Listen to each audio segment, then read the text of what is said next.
আলাইকুম। আজকে আমরা ওটস বিক্রিয়া কি এবং এর ক্রিয়া কৌশল সম্পর্কে আলোচনা করার চেষ্টা করব। দেখো, ওটস বিক্রিয়া কি।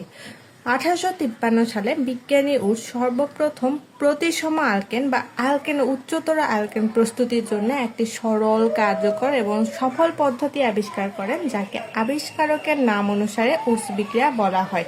তাহলে আমাদের এই যে বিজ্ঞানী ওটস এটি আবিষ্কার করেন, ওটসের নাম অনুসারে এটা ওটস বিক্রিয়া বলা হয়। আর এটা মূলত কি জন্য করা হয়? ওটস বিক্রিয়াটা মেইনলি আমাদের উচ্চতর আলকেন প্রস্তুতির জন্য করা হয়েছিল। এখন ওটস বিক্রিয়া প্রস্তুতি কিভাবে হয়েছিল বা ওটস বিক্রিয়া কিভাবে আমাদের প্রস্তুত হয়েছিল? আমরা শুষ্ক ইথার দ্রবণে, ডাই ইথার দ্রবণে অ্যালকাইল হ্যালাইডের সাথে, এই যে আমরা অ্যালকাইলকে কি চিহ্ন দ্বারা প্রকাশ করি? আর দ্বারা প্রকাশ করি, এবং হ্যালাইডকে আমরা এক্স দ্বারা প্রকাশ করি। এটা তোমরা জানো।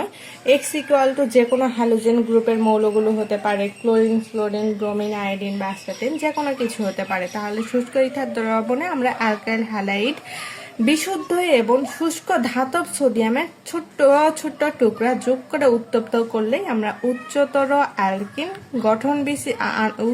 আণবিক গঠন বিশিষ্ট অ্যালকেন উৎপন্ন করে। এই যে দেখো, আমরা দুই অণু যে অ্যালকাইল মূলক আছে, এই অ্যালকাইল মূলক আর এখানে দুই অণু হ্যালোজেন মূলক। এখানে দুই কেন দেওয়া হয়েছে? মূলত সমতার খাতিরে এই দুইটা আমাদের দেওয়া হয়েছে। এই যে আমাদের সোডিয়াম আছে, আমরা জানি সোডিয়াম ধনাত্মক চার্জ বিশিষ্ট, সে কাকে আকর্ষণ করবে? অবশ্যই ঋণাত্মক চার্জ বিশিষ্ট কাউকে আকর্ষণ করবে। দেখো, সোডিয়ামের সর্ববহিঃস্থ কক্ষপথে সোডিয়াম কত? 11। সোডিয়ামের সর্ববহিঃস্থ কক্ষপথে একটা ইলেকট্রন আছে, আর ক্লোরিনের সর্ববহিঃস্থ কক্ষপথে আছে 17টা ইলেকট্রন। এই যদি একটা ইলেকট্রন দিয়ে দেয়, তাহলে ক্লোরিন কিন্তু আমাদের একটা সমযোজী বন্ধন গঠন করবে এবং স্থিতিশীলতা অর্জন করতে পারবে। প্রতিটা মৌলই চাই স্থিতিশীল হইতে। আর সোডিয়াম যদি একটা ইলেকট্রন সে ক্লোরিনকে দান করে দেয়, তাহলে সোডিয়াম স্থিতিশীলতা অবস্থা প্রাপ্ত হবে। তাহলে প্রতিটি কে না চাই স্থিতিশীল হইতে? তাহলে সোডিয়াম আর ক্লোরিন, এই যেহেতু পজিটিভ চার্জ বিশিষ্ট, এই ঋণাত্মক চার্জ বিশিষ্ট, এরা একে অপরকে আকর্ষণ করবে। আকর্ষণ করার ফলে তারা গঠিত করবে সোডিয়াম হ্যালাইড বা সোডিয়াম ক্লোরাইড। আমরা এখানে এক্স দিয়েছি, তাহলে এক্স যেহেতু দিয়েছি, অবশ্যই এখানে এক্স ব্যবহার করতে হবে। আর আমাদের থাকলো আলকাইল মূলক। তাহলে বাকিটা অংশটা আমাদের আর বন্ড, আর দুইটা যেহেতু আর আছে, দুই অণু আর আছে, সেহেতু আমাদের দুই অণু একত্রিত হয়ে যখন এক্স থাকবে না, তখন এই দুই অণু একসাথে একত্রিত হবে, মূলত আমাদের তৈরি করবে অ্যালকেন আর তৈরি করবে সোডিয়াম হ্যালাইড। এখন দেখো, আমাদের অনেকের প্রশ্ন অনেক কিছুই হতে পারে যে এখানে আমরা শুষ্ক ইথার কেন ব্যবহার করলাম বা ডাই ইথারের গুরুত্বটা কি? শুষ্ক ইথার ব্যবহার করার কারণটা হচ্ছে আমাদের সোডিয়াম খুব রাগী, মানে আমাদের তীব্র একটা ধাতু, সক্রিয় ধাতু আর কি। এই যে সক্রিয় ধাতু হওয়ার কারণে আমাদের সামান্য পরিমাণে যদি পানির কোনায় এই যে বিক্রিয়কটা আছে, এই বিক্রিয়াতে যায়, তখন কিন্তু এরা আগুন ধরিয়ে দেয় এবং বিস্ফোরণ ঘটাইতে পারে। তাই বিক্রিয়াটি সুষ্ঠুভাবে করার জন্য আমরা পানিহীন বা শুষ্ক ইথার ব্যবহার করেছি। এই হচ্ছে শুষ্ক ইথারের গুরুত্ব, যাতে আমাদের বিস্ফোরিত না হয় বা বিস্ফোরণ না ঘটে, এই জন্য। এখন তোমাদের প্রশ্ন হতে পারে যে এখানে ধনাত্মক প্রান্ত নিতে হবে তো, যাতে করে আমাদের হ্যালোজেনটা সরিয়ে দিয়ে এই ধনাত্মক প্রান্ত এখানে বসে যায়। এই জন্য তো আমরা এখানে সোডিয়াম ব্যবহার করলাম। তাহলে সোডিয়ামে বা কেন ব্যবহার করলাম? সোডিয়াম ছাড়া আরো অনেক কিছু ছিল, আরো অনেক কিছু আমরা ব্যবহার করতে পারতাম, কিন্তু সোডিয়ামই কেন? ওটস বিক্রিয়ার মূল লক্ষ্য হলো অ্যালকিন হ্যালাইড থেকে উচ্চতর অ্যালকেন তৈরি করা। কি তৈরি করা? আমাদের অ্যালকেন তৈরি করতে হবে। মূলত আমরা অ্যালকেন তৈরি করব, অ্যালকেন।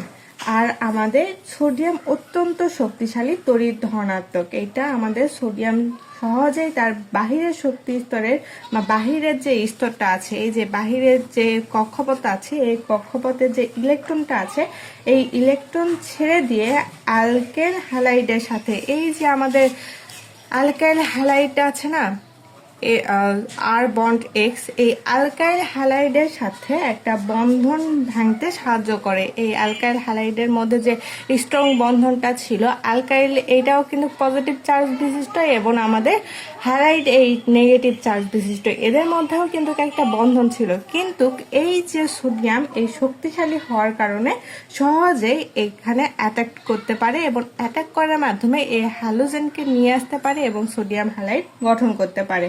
এখন মুক্তমূলক গঠন, সোডিয়াম অ্যালকেন হ্যালাইড মানে সোডিয়াম অ্যালকাইল হ্যালাইড থেকে হ্যালোজেন মুক্ত করে সোডিয়াম হ্যালাইড তৈরি করতে অ্যালকিন গ্রুপকে যুক্ত করে কার্বন কার্বন বন্ধন গঠনে উৎসাহিত করে। এই যে মূলত আমাদের সোডিয়ামটা কি করছে, সোডিয়ামটা আমাদের যে হ্যালোজেন গ্রুপটা আছে সেই হ্যালোজেন গ্রুপটাকে বন্ধন ভাঙতে প্রভাবিত করে। এখন আমাদের প্রশ্ন হতে পারে, এখানে তো আমরা পটাশিয়ামও নিতে পারতাম, পটাশিয়াম একটা ইলেকট্রন দিত, দেওয়ার ফলে এরা হ্যালোজেন গ্রুপটাকে নিয়ে আসতো, নিয়ে আসার মাধ্যমে তারা আমাদের উৎস বিক্রিয়ায় অংশগ্রহণ করতো, মানে উচ্চতর অ্যালকেন প্রস্তুত করতে পারতো। কিন্তু কেন আমরা নিলাম না? পটাশিয়াম সোডিয়ামের চেয়ে অনেক বেশি সক্রিয় এবং বিপজ্জনক। এটি ব্যবহার করলে বিক্রিয়াটা নিয়ন্ত্রণ করে, এই যে বিক্রিয়াটা আছে এই বিক্রিয়াটা নিয়ন্ত্রণ করা কঠিন হয়ে পড়তো। আবার আমরা এখানে ম্যাগনেসিয়াম ব্যবহার করতে পারতাম। ম্যাগনেসিয়াম কেন ব্যবহার করলাম না? ম্যাগনেসিয়াম ব্যবহার করলে সাধারণভাবে অ্যালকেন, যে অ্যালকেনটা আমরা তৈরি করতে চাচ্ছি, উচ্চতর অ্যালকেন মানে বেশি পরিমাণে অ্যালকেন তৈরি করতে চাচ্ছি, এই অ্যালকেনটা তৈরি হতো না। এই অ্যালকেন তৈরি না হয়ে এরা গিগনার বিকারক তৈরি করতো। আবার আমরা এখানে জিঙ্ক ব্যবহার করতে পারতাম, জিঙ্ক ব্যবহার করার মাধ্যমে অন্য আরেকটা বিক্রিয়া সংগঠিত হইতো। এই জন্য আমরা সোডিয়াম ব্যবহার করলাম, যাতে করে এখানে উৎস বিক্রিয়া সম্পূর্ণ হয় এবং আমাদের যে বিক্রিয়াটা আছে বিক্রিয়াটাকে নিয়ন্ত্রণ করতে পারে, নিজের মতো করে বিক্রিয়াটা সম্পূর্ণ করতে পারে। এই জন্য আমরা কি করেছি, আমরা অ্যালকাইল হ্যালাইড দিয়ে দিয়েছি, আর বন্ড এক্স অ্যালকাইল হ্যালাইড আর সোডিয়াম দিয়ে দিয়েছি।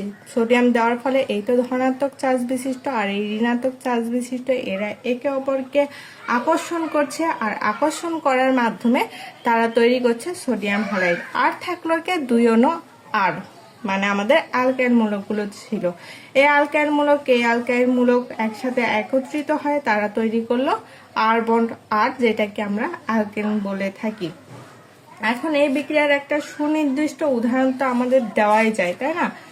সুনির্দিষ্ট উদাহরণ কি হতে পারে? দেখো এখানে যদি আমরা মিথাইল আয়োডাইডটা ব্যবহার করি, মিথাইল আয়োডাইড, মিথাইল মূলকটা কিন্তু আমাদের অ্যালকাইল আর আয়োডাইড মূলকটা হচ্ছে হ্যালাইড, মানে অ্যালকাইল হ্যালাইড নিলাম। নেওয়ার পরে এটা কিন্তু দুই অণু নিতে হবে। দুই অণু কেন? ওই যে আগেও বললাম যে সমতার জন্য আমরা দুই অণু ব্যবহার করেছি। আর এখানে সোডিয়াম দিয়ে দিব দুই অণু, দিয়ে দেওয়ার মাধ্যমে এখানে আমাদের তৈরি করবে এই যে মিথাইল, এইটা কয় অণু আছে? দুই অণু আছে। আর আয়োডাইড এই তো নেগেটিভ চার্জ বিশিষ্ট, এই পজিটিভকে আকর্ষিত করবে, মানে আমাদের এখানে আগে উৎপন্ন করবে সোডিয়াম আয়োডাইড, এটা কিন্তু দুই অণু সোডিয়াম আয়োডাইড, আর তৈরি করবে ইথেন CH3 বন্ড CH3, মানে অ্যালকেন প্রস্তুত হয়ে গেল। এই তো ইজি টিক্সটা কি, আমাদের যে কোনো একটা অ্যালকাইল হ্যালাইড নিব, অ্যালকাইল হ্যালাইডের সাথে আমাদের বিশুদ্ধ ধাতব সোডিয়ামের বিক্রিয়ার মাধ্যমে আমাদের উচ্চতর অ্যালকেন প্রস্তুত হয়ে যাবে। আর সহকারী উৎপাদ হিসাবে কে তৈরি হচ্ছে কে তৈরি হচ্ছে না এত কিছু দেখার আমাদের দরকার নেই।